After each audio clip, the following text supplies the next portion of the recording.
Général Maître Yakimi Ahmed, qui est le grand monarque? Bon,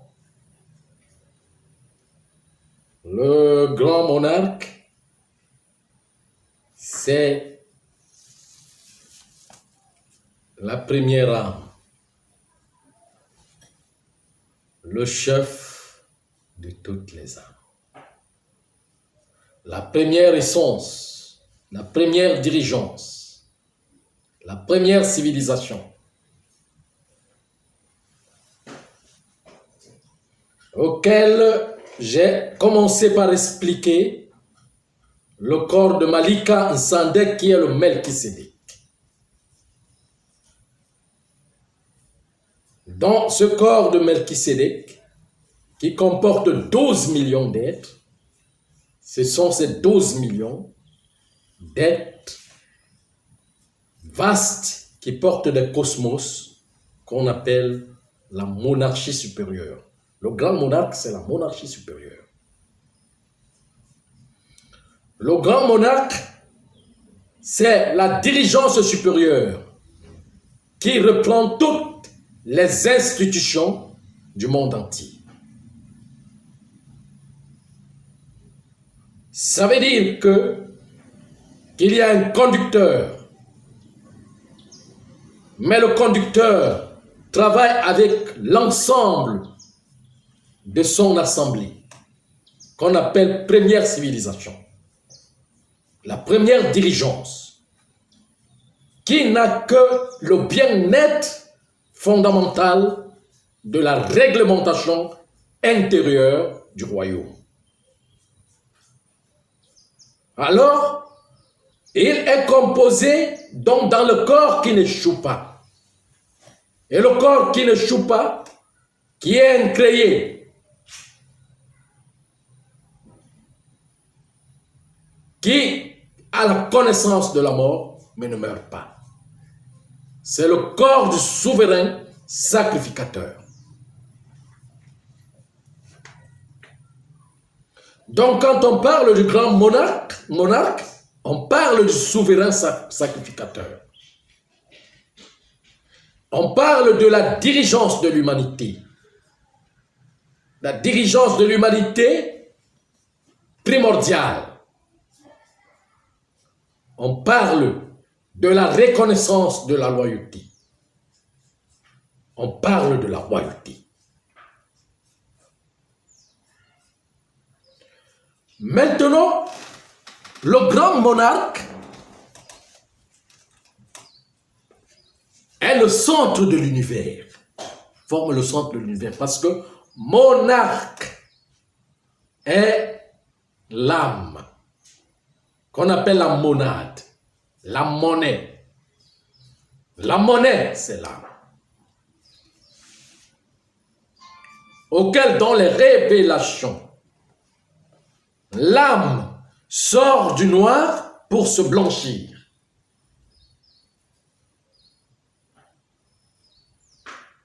L'âme sort du noir pour se blanchir, auquel il y a la mer et le curé qui forment le mercure, qui est l'énergie.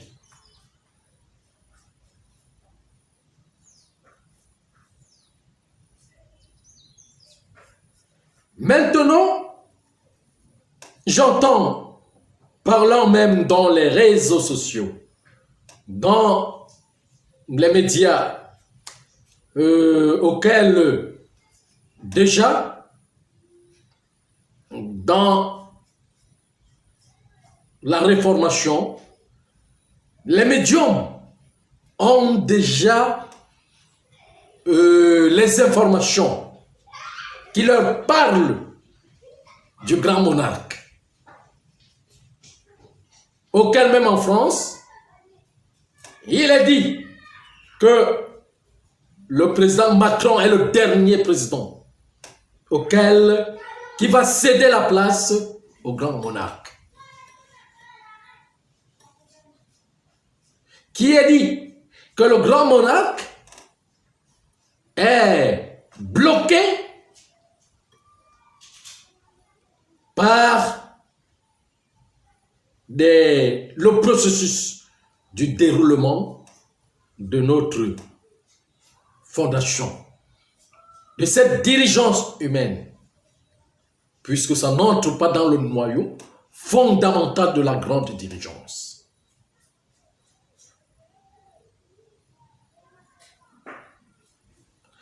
Maintenant, le directeur de la monarchie est comme ça, mais le grand monarque, c'est la constitution des personnes composées qui sont, que leur valeur, la valeur numérique de leurs âmes est primordiale, auxquelles leurs âmes vont reprendre des institutions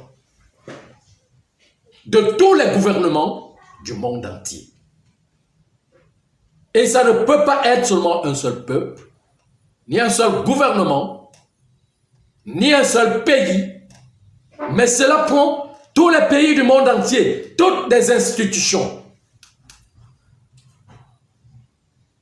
auxquelles le directeur doit se remontrer à partir du centre. Parce que la grande monarchie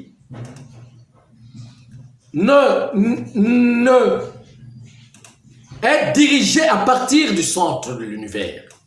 Puisque la grande monarchie est formée au centre de l'univers,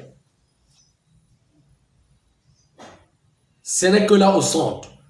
Et ça se retrouve dans le centre, au centre de toutes choses.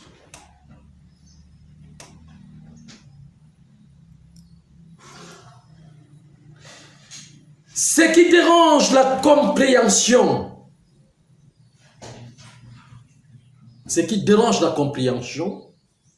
c'est l'égocentrisme, le racisme et le tribalisme, l'extrémisme religieux.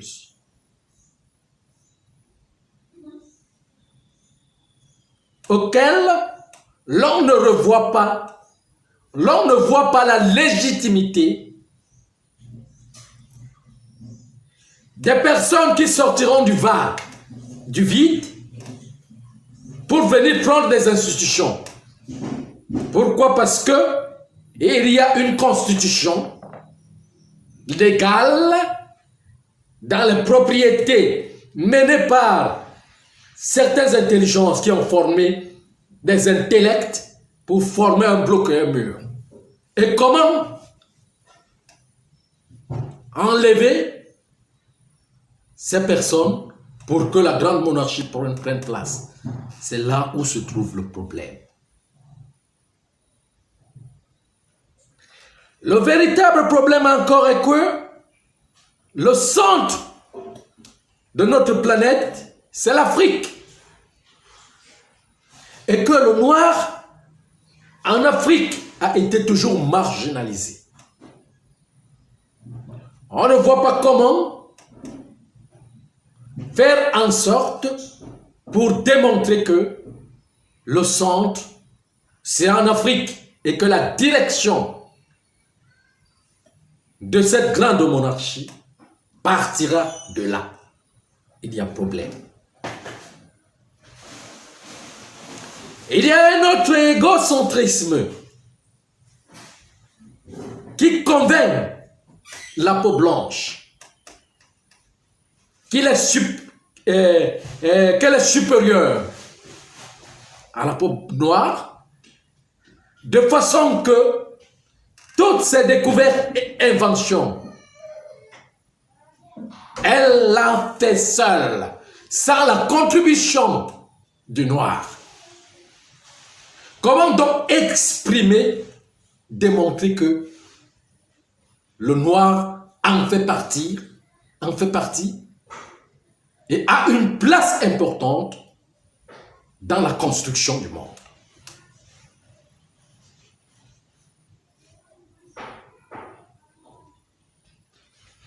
Sinon, quelques-uns des visionnaires, surtout en Occident,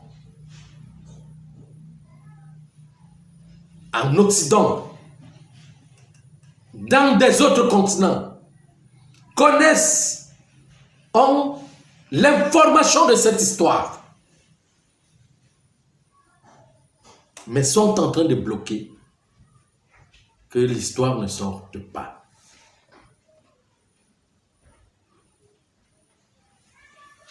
C'est donc cet élément qui fait en sorte que le temps est arrivé pour que la première essence qui comporte les premiers chefs, la diligence, la grande diligence, reprenne le trône, l'énergie est en train d'entrer. Mais ceux qui sont déjà assis refusent que cette énergie entre. Il y a déjà confrontation, affrontement sur le plan invisible. Et cet affrontement va se matérialiser.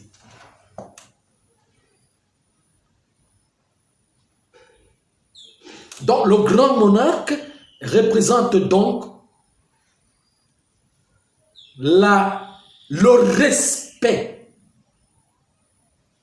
du droit constitutionnel supérieur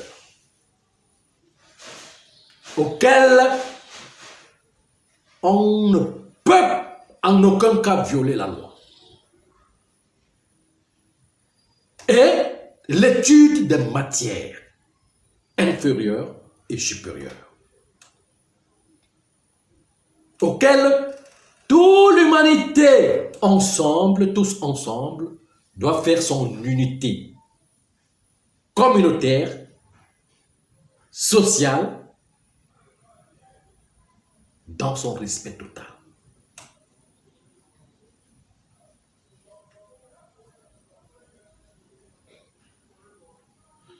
Donc ne regardez pas d'abord le grand monarque sur le fait d'une personne.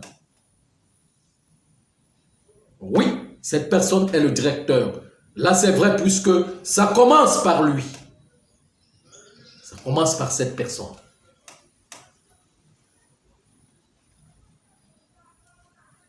Que je ne vous manquerai pas de dire que je suis.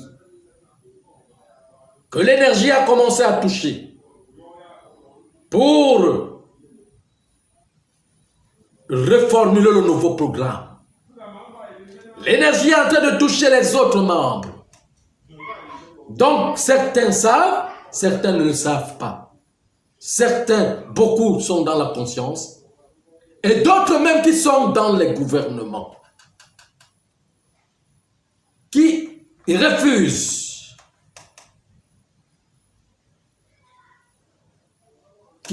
totalement, parce qu'ils veulent rester dans leur position. Cette vie éphémère les plaît.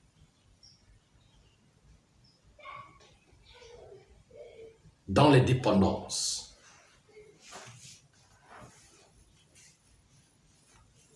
Vous voyez ce que je suis en train de dire. Alors, moi je vous dis donc que le grand monarque est déjà là. Mais le plan, la bataille est en train de se passer sur le plan invisible. Il reste la matérialisation.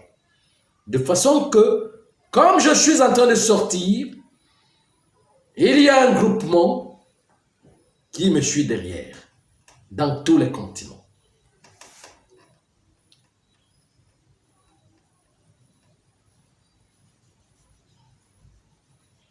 Qui vont changer de discours.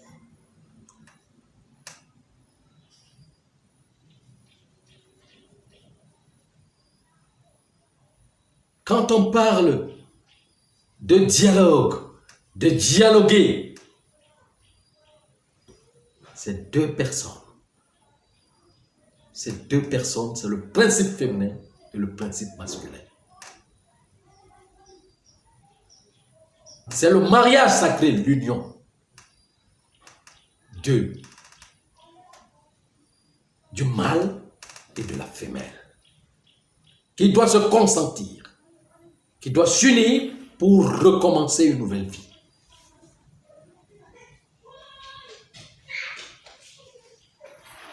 Auquel les membres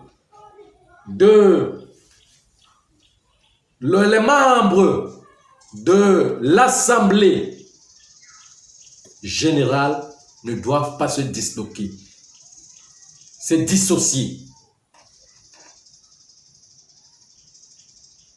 Il faut l'union, l'unité. Ceux qui se sont éloignés, ceux qui se sont séparés, doivent se retrouver pour s'unir. Maintenant, ça commence par une grande réglementation. D'abord, l'époux. L'époux, c'est l'assemblée des chefs, les dirigeants. Et l'épouse, c'est le peuple. D'abord, la première manifestation, la rencontre nouvelle du peuple avec ses dirigeants.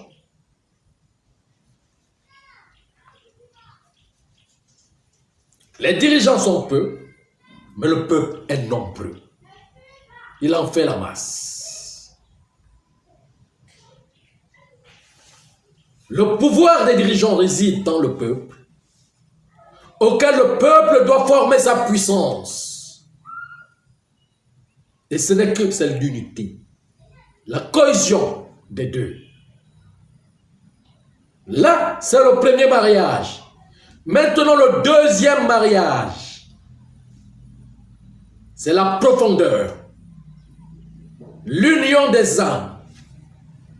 D'abord, ce qui constitue le premier mariage, c'est l'union consciente de l'âme qui habite dans le même corps, une âme qui est double, qui a son aspect humain et son aspect divin, mais étant dans le même corps, sont séparés. Étant unis dans le même corps, sont séparés parce que l'humain domine avec sa méconnaissance qui bloque le divin. Cette première union, c'est ça qui va faire la cohésion entre la dirigeance et son peuple. Maintenant, la deuxième cohésion, qui est le deuxième mariage, est la retrouvaille des âmes. Pour le mariage, la cohésion du mâle et de la femelle, qui forment le même corps, la même identité, pour s'identifier, qu'on appelle le mariage sacré. Quand ces âmes se retrouvent, commencent à se reconnaître, dans le travail, dans la nature, qu'ils commencent à former l'alchimie.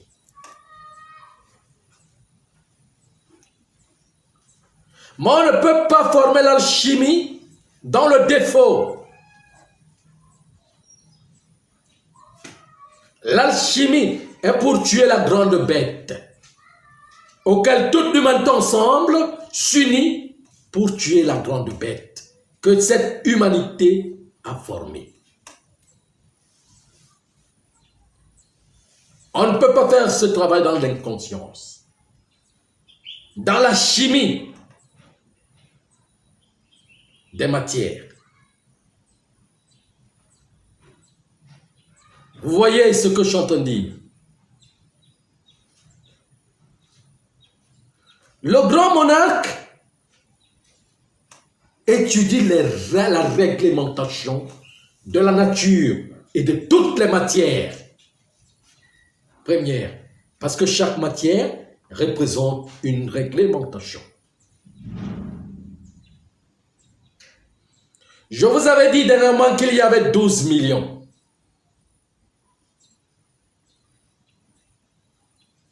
De formes de métaux, de pierres précieuses. Il faut réapprendre. Maintenant, quand on parle de la cohésion des âmes, il y a des âmes qui sont dans ce corps et des âmes qui sont avec la personnalité, qui ont quitté ce corps et sont partis.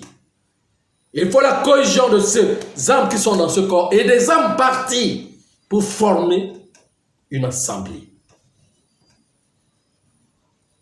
La retrouvaille, la rencontre.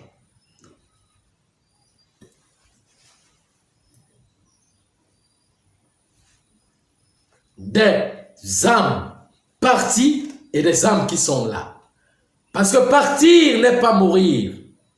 C'est partir de l'autre côté. Mais quand on parle de la cohésion, du mariage sacré, du pouvoir du sacrement, on parle de cet assemblage. Et il y a la cohésion encore, le mariage sacré des morts et des vivants, des communs des mortels et du commun des vivants. La cohésion des âmes, des petites âmes qui sont dans le commun des mortels et les âmes supérieures, les grandes âmes qui sont dans le corps supérieur, le corps de l'immortalité.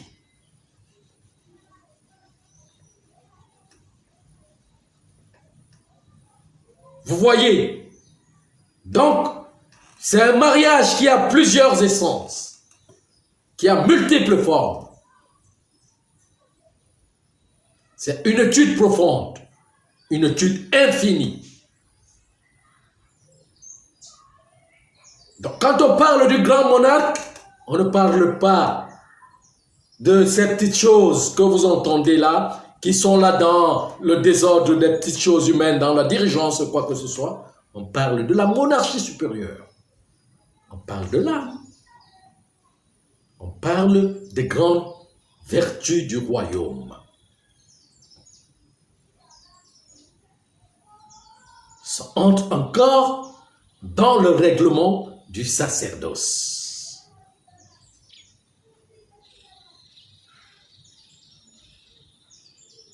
Les choses ne sont pas toujours comme vous les pensez, ou vous les voyez.